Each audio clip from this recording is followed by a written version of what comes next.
15장 12절에서 19절까지의 말씀입니다. 다 같이 우리 한 목소리로 12절부터 봉독합니다. 그리스도께서 죽은 자 가운데서 다시 살아나셨다 전파되었거늘 너희 중에 어떤 사람들은 어찌하여 죽은 자 가운데 부활이 없다 하느냐? 만일 죽은 자의 부활이 없으면 그리스도도 다시 살아나지 못하셨으리라. 그리스도께서 만일 다시 살아나지 못하셨으면 우리가 전파하는 것도 헛것이요 또 너희 믿음도 헛것이며 또 우리가 하나님의 거짓 증인으로 발견되리니 우리가 하나님이 그리스도를 다시 살리셨다고 증언하였습니다. 만일 죽은 자가 다시 살아나는 일이 없으면 하나님이 그리스도를 다시 살리지 아니하셨으리라. 만일 죽은 자가 다시 살아나는 일이 없으면 그리스도도 다시 살아나신 일이 없었을 터이요 그리스도께서 다시 살아나신 일이 없으면 너희의 믿음도 헛되고 너희가 여전히 죄 가운데 있을 것이요 또한 그리스도 안에서 잠자는 자도 망하였으리니 만일 그리스도 안에서 우리가 바라는 것이 다만 이 세상의 삶뿐이면 모든 사람 가운데 우리가 더욱 불쌍한 자니라. 아멘. 할렐루야. 이번 주부터 시작해서 다음 주 4월 마지막 주까지 저는 부활의 역사라는 제목으로 3번에 걸쳐서 여러분께 말씀을 드리려고 합니다. 오늘은 시제에 맞춰서 과거의 부활, 다음 주일 날은 현재적 부활, 마지막 주는 미래적 부활. 2000년 전의 부활의 사건이 오늘 우리에게 무엇인가? 2000년 전 부활의 사건의 의미는 무엇이며 2000년이 지난 오늘 현재적 우리에게 주는 부활은 무엇이고, 이건 다음 주일 날 말씀을 드리고, 마지막 주에는 미래 속에서 우리는 궁극적 부활의 신앙 위에서 미래의 부활의 약속 위에 선다는 것이 무엇인가? 3번에 걸쳐서 여러분께 말씀을 드리는데 오늘 말씀은 과거의 부활입니다. 저는 이 시간에 부활이 있다 없다, 부활을 믿느냐 안 믿느냐 이걸 이야기하자는 것이 아닙니다. 제가 역사학자로서 이 엄연한 사건을 이 귀한 시간에 있다고 사실을 제가 증명하자고 설교하는 것은 아닙니다. 중요한 사실은 2000년이나 지난 그 과거의 역사가 만들어 놓은 것이 뭐냐, 그것이 왜 아직까지도 계속 이어져야 되는 것이고, 여러분 당시에는 예수님이 부활하지 않았다고 우기는 사람들이 엄청나게 많았습니다. 이 사건은 정치적인 심각한 문제이기 때문에 그렇습니다. 첫 번째는 이런 설이 있었습니다. 시체 유기설이 있었어요. 제자들이 몰래 밤에 와서 예수님의 시체를 훔쳐갔다. 여러분 이건 말이 안 되는 이야기예요. 왜? 로마가 엄청난 바위로 예수님의 무덤을 임봉해버리고 그것도 부족해서 밖에 로마의 군인, 당대 최고의 정예 부대 로마 군인들이 그 무덤을 지켰다 그랬어요.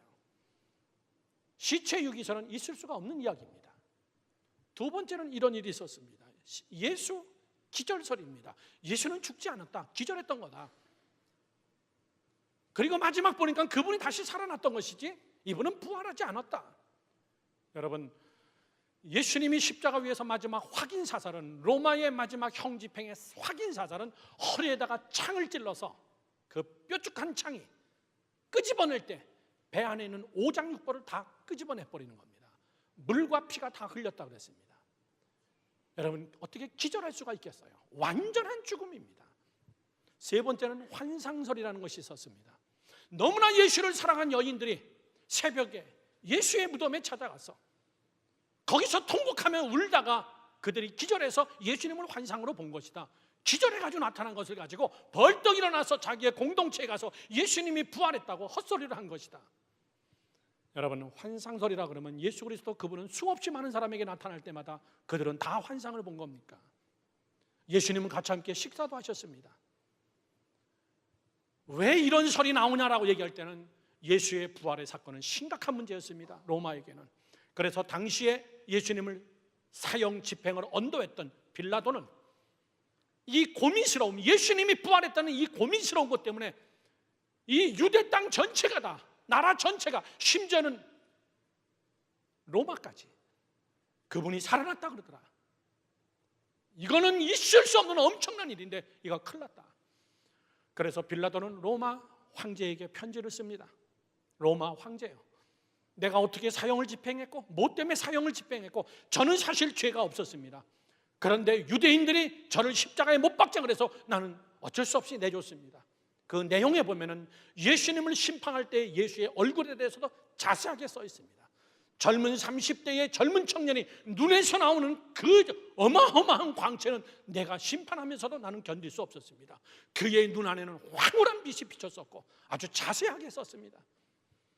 그것이 여러분 몇십 년 전에 다 역사 고고학적으로 발견된 겁니다. 그 편지가 조그만 소책자로 빌라도의 고백이라는 책이 나왔고 결국은 빌라도는 그 글을 로마 황제에게 보내고 빌라도는 미쳐버렸어요.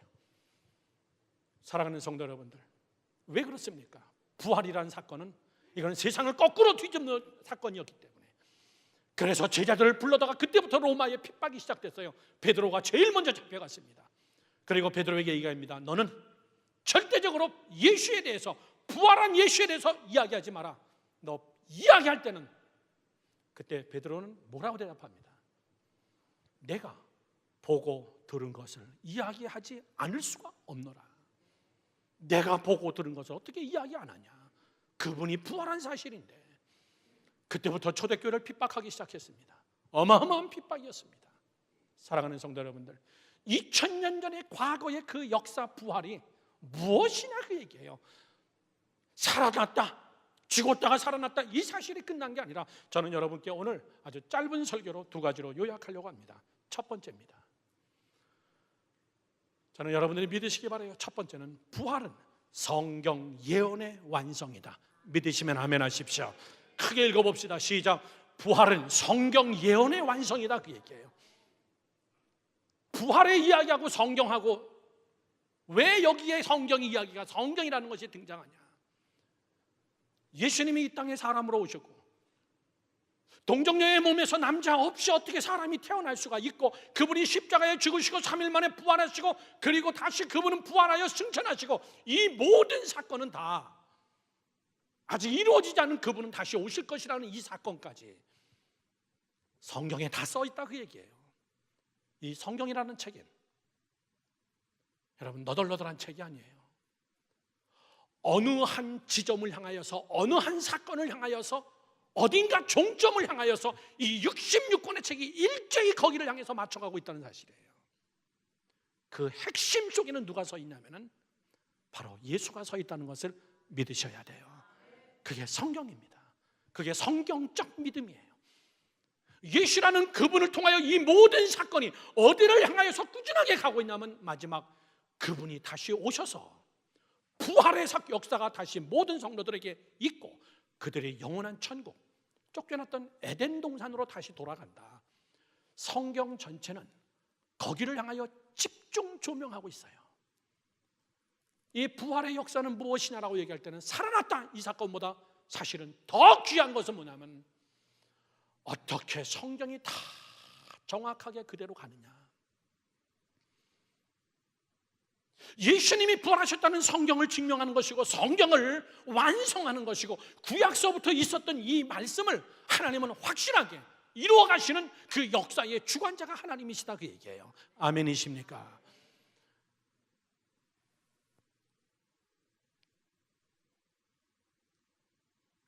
그 내용이 뭐냐 그 얘기예요. 성경 예언의 완성이라는 건 예수님이라는 그분이 부활하시고 죽으시고 우리를 위하여 다시 오신다는 이것에 대한 성경적인 예언이 뭐냐 그 얘기예요. 내용이 뭐냐. 능력자기 때문에 살아나셨냐? 그분은 정말 지금까지도 이기시는 분이시기 때문에 그래서 살아난 것이냐? 성경을 완성하기 위해서 살아나셨다는 거예요. 성경을 한번 한 군데 다 같이 함께 보겠습니다. 창세기 3장 14절에서 15절까지의 말씀을 보겠습니다. 창세기 3장 14절에서 15절 말씀을 자세히 한번 다 같이 함께 봅니다. 여호와 하나님이 뱀에게 이르되 내가 이렇게 하였으니 내가 모든 가축과 들의 모든 짐승보다 더욱 저주를 받아 배로 다니고 살아있는 동안 흙을 먹을지니라. 내가 너로 여자와 원수가 되게 하고 내 후손도 여자의 후손과 원수가 되게 하리니 여자의 후손은 내 머리를 상하게 할 것이며 너는 그의 발꿈치를 상하게 할 것이니라. 아멘이십니까? 저를 보십시오. 저 성경 구절을 유심히 보세요. 내가 너로, 뱀이죠, 여자와 원수가 되게 한다. 그래서 여러분, 여자들이 뱀을 싫어하는 겁니까? 남자도 싫어해요. 뱀은요, 먹는 건 맛있는데 뱀은 싫어해요. 다. 여자의 후손이 뭐냐 그 얘기예요. 우리는 저 말씀의 창세기 3장 15절 저 말씀을 보세요. 성경에 나오는 최초의 복음입니다. 최초의 예수 그리스도에 대한 이야기예요. 구약에 나타나는 요한복음 3장 16절이 저 말씀입니다. 신약에 나타나는 요한복음 3장 16절과 동등한 복음적인 말씀. 이 말이 뭐죠? 여자야 원수가 되게 한다. 여자의 후손과. 저를 보세요. 여자의 후손은요, 여자를 통하여 태어나는 모든 사람들 다, 우리 모두 다 어머니 뱃속에서 태어났습니다. 우리 모두는 다 여자의 후손입니다. 원수가 되게 합니다. 누구와? 사단과 원수가 되게 하였다. 예수 그리스도 그분이 이 땅에 오실 때 그래서 여자의 몸으로 왔지만 남자가 아닌 동정녀의 몸으로 그분은 탄생하신 이유가 바로 그 얘기예요. 성경을 완성하기 위하여서. 자, 감추려서 함축해서 말씀드립니다. 여자의 후손은 뱀과 원수가 돼, 사단과 원수가 되어서 이 사단은 여자의 후손들을 계속 뒤꿈치를 물어서 우리를 상하게 할 것이고, 그 다음에 뭐라고 써 있습니까? 여자의 후손이 내 머리를 상하게 할 것이다. 여자의 후손 중에서 한 사람, 메시아 예수 그리스도가 나오는데 그분이 내 머리를 완전히 짓밟아서 너를 죽일 것이다. 아주 함축된 말씀입니다. 그것이 누구냐? 바로 메시아 예수 그리스도를 이야기하는 거예요. 죄를 짓고 나서 에덴 동산에 쫓겨난 인간들을 향한 최초의 복음. 메시아가 없이는 안 된다. 예수 그리스도가 없이는 안 된다. 아멘이십니까? 아멘이십니까? 저를 보세요. 여자의 후손은 우리는 다 죄를 지은 자입니다. 우리 안에 죄가 있습니다. 우리는 에덴 동산 바깥에서 여자로 인하여서 우리는 태어난 자이기 때문에 우리 모두는 다 죄인입니다. 자, 여러분에게 물어봅니다. 죄의 종점은 어디입니까? 죄의 종점. 예, 사망입니다. 쉽게 말씀드립니다. 죄의 종점은 사망이에요. 이 말이 무슨 말이냐면은 우리가 죄를 짓지 아니하고 에덴 동산 안에서 우리가 계속 살았다면 우리에게는 사망이 없습니다. 슬픔이나 애통이나 곡하는 것이나 우리에게 사망이 없어요. 그런데 여자가, 남자가, 최초의 인간이 죄를 짐으로 인하여 에덴 동산 바깥으로 쫓아가므로 우리는 죄인으로, 여자의 후손으로 우리는 죄인으로 태어나는 거예요. 죄인으로 태어난 우리는 죄의 종점인 어디? 사망, 죽는 몸이 돼버렸어요. 하나님이 말씀하셨어요. 선악과를 바라보시면서 너희가 먹는 날에는 정령 죽으리라. 너희가 먹는 날에는 죽으리라. 여러분, 겁준 겁니까? 먹었더니 죽기는커녕 더 똑똑해지고 더 눈이 밝아지고, 그러면 하나님이 겁주고 사기친 건가요? 아니에요. 그거 먹는 순간 죄를 졌기 때문에 죄의 종점인 너는 죽음을 향해서 가야 돼, 그 얘기예요. 너는 이걸 먹었기 때문에 하고 그 자리에서 죽는 게 아니라 먹음으로 인하여서 너는 에덴 동산에서 쫓겨나고, 너는 먹음으로 인하여 너는 이제 죽는 존재로 바뀌어버렸다. 죄의 마지막 종점인 너는 죽음을 향해서 가는 인생이 됐어. 아멘이십니까? 자, 보세요. 예수 그리스도 그분은 우리의 죄를 위해서 다 씻어주심을 우리는 믿습니다. 아멘이시죠? 우리는 하나님의 백성이 된 것을 믿습니다. 그러나 우리는 여자의 후손이기 때문에 우리는 죄의 종점까지는 누구든지 다 가야 돼요. 의인도 가야 되고, 열심히 예수 믿어도 가고, 안 믿어도 가고, 흉악한 범죄자들도 가야 되고. 왜? 우리는 모두 다 여자의 후손이기 때문에 우리는 죽음의 자리까지 가야 되는 겁니다. 저를 보십시오. 죄는 용서를 받았어도 죄의 대가, 죄의 결과, 죽는 존재, 죽음의 자리까지는 우리는 가야 되는 겁니다. 그런데 예수 그리스도 그분도 죽음의 자리까지 갔는데 그분은 죽음에서 살아나셨습니다. 이기셨습니다. 믿으시면 아멘. 그분은 부활하셨습니다. 이 말의 뜻이 무엇이냐라고 얘기할 때는 성경이 우리에게 이야기해 주고 있어요. 성경을 한번 다 같이 함께 봅니다. 로마서 6장 23절 말씀을 보겠습니다. 다 같이 시작.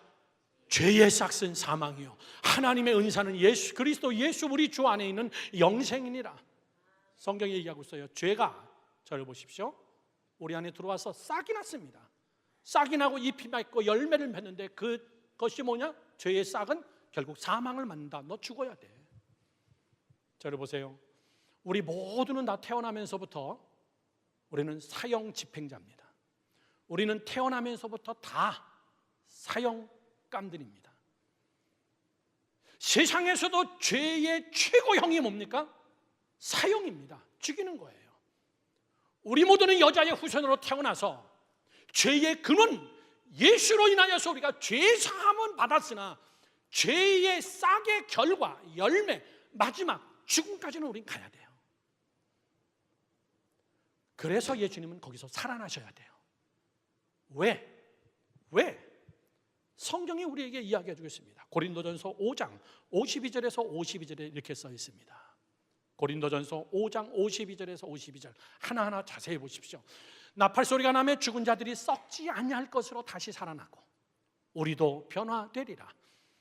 이 썩을 것이 썩지 아니할 것을 입겠고, 믿으시면 아멘. 이 죽을 것이 죽지 아니함을 입으리로다. 이 썩을 것이 썩지 아니함을 입고 이 죽을 것이 죽지 아니함을 입을 때에는 보세요, 사망을 삼키고 이기리라고 기록된 말씀이 이루어지리라. 55절 그래서 명령하는 거예요. 사망아, 사단아, 너의 승리가 어디 있는 줄 아냐? 너가 우리를 죽이면 끝나는 건 줄 알거냐? 사망이면 끝인 줄 알았냐? 그래서 예수 그리스도 그분도 십자가에 못 박아 죽이면 끝나는 줄 아느냐? 인간들이 범죄하여서 죽으면 끝인 줄 아느냐? 천만의 이야기다 그 얘기예요. 나는 다시 살릴 거다. 나는 그들을 다 살릴 거야. 너는 죽이면 끝난다고 생각했지? 자살한 사람들 에라 목매달아 죽어버리면 끝나는 거지. 에라 한 번 살면 죽으면 인생이 끝인데 뭐 그렇게 하고 너 죽었느냐? 난 너희들 다 살릴 거야. 다시 나는 너희들 다 살릴 거야. 예수를 믿든 안 믿든 나는 다 살려낼 거야. 사망아, 너의 쏘는 것이 어디냐? 너 쏘는 무기가 뭐냐? 사랑하는 성도 여러분들, 예수 그리스도 그분은 왜 살아나셔야 되냐면, 예수 그리스도 그분이 십자가에서 죽으시고 살아나지 못했다면 그도 사망에게 진 거예요. 그도 죄에게 진 겁니다. 그도 영원히 우리와 똑같은 인간일 수밖에 없는 것이에요. 여러분, 그래서 예수 그리스도가 부활하여서, 저를 보십시오, 사단에게 하는 말이에요. 내가 이겼다고 생각하면 착각이다. 나는 다시 살아났다. 내가 죽이면 다 끝이라고 생각하는데 나는 저들을, 살아있는 자든 죽은 자든 난 저들을 다 죄의 원인을 난 구원시켰고 이제 죽음에서도 나는 다 일으켜 세울 거다. 너 착각하지 마라. D-Day가 있다. 두 번째입니다. 이게 과거에 만들어낸 공식입니다. 두 번째는요, 부활의 첫 열매를 이루셨다 그 얘기입니다. 다 같이 시작. 부활의 첫 열매를 이루셨다. 자, 저를 보십시오. 성경에는 세 가지의 부활 형태가 나타납니다. 성경에 나타나는 세 종류의 부활이 나오는데 첫 번째는요, 죽음을 맛보지 않은 부활 승천이 있었습니다. 죽음을 맛보지 않은 부활 승천, 누구였습니까? 에녹입니다. 또 누굽니까? 엘리야였습니다. 죽음을 맛보지 않고 그냥 살아가지고 그냥 하늘로 올라가 버렸어요. 대단하죠 여러분? 불마차를 타고선. 두 번째 부활이 있었습니다. 이거를 우리는 성경에 나오는 일시적 부활이라고 얘기합니다. 일시적 부활은 구약에 나오는 사르밧 과부의 아들을 선지자가 다시 살려내는 거, 분명히 죽었던 애였습니다. 수넴 여인의 아들 확실하게 죽었어요. 숨이 끊어졌습니다. 그런데 주의 선지자가 가서 그들을 안수하여서 일으켜 세웁니다. 살아났어요. 예수님은 야이로의 딸을 살렸습니다. 나인성 과부의 아들을 살렸습니다. 장례식을 치르려고 관에다가 메고선 성문 바깥으로 나오는 나인성의 그 과부를 정면으로 만나서 그 아들을 관에서 끄집어내서 완전히 살려버렸어요. 또 누구 있습니까? 나사로가 있었습니다. 죽은 지 여러 해 미라 형태로 다 묶어놓은 그를 살려냈습니다. 일시적 부활은 뭔지 아십니까? 그래도 그들은 다시 또 다 죽었다는 사실이에요. 다시 또 잠깐 살았을 뿐이지, 일시적 부활이었을 뿐이지 그들은 다시 다 죽었다는 얘기예요. 세 번째 부활이 있습니다. 성경에 나오는 그 세 번째 부활이 뭔지 아십니까? 이거는 완전한 부활이에요.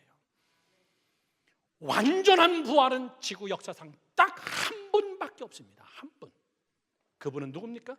예수 그리스도세요. 그분은 확실하게 죽었어요. 사단이 승리했다고 생각했습니다. 십자가에 못 박으면 끝났다고 생각했어요. 그런데 웬걸 이분이 살아나셨어요. 그리고 부활하시고 그분도 얼마 있다 또다시 죽어서 묘에 묻힌 것이 아니라 살아나서 하늘로 올라가 버리셨네. 완전한 승리. 이것이 부활의 첫 열매가 되셨다. 믿으시면 아멘.